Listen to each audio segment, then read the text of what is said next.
King Charles III's visit to Canada is putting a little stamp on Canadians' wish to remain independent of the US. These were some views of some locals as the royals arrived in Ottawa for a historic visit seen as part of the pushback against US President Donald Trump's annexation threats. That started with the guy living down south of us wanting us as a 51st state. So we became became stronger as a nation because it's like, no, we like being Canadians.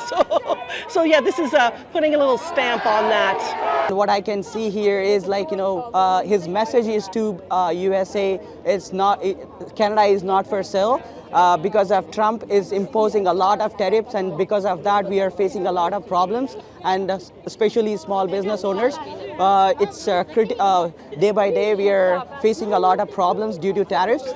So it is a good message to Trump that we are not for sale. King Charles III was given an enthusiastic welcome by Canadians who turned out in droves to see their monarch on his historic visit to open Parliament as part of the pushback against US President Donald Trump's annexation threat. The King, who is Canada's head of state as part of the Commonwealth, was greeted at the airport by Prime Minister Mark Carney, who had invited him to give an address opening Canada's new legislature on Tuesday. Today, Canada faces another critical moment.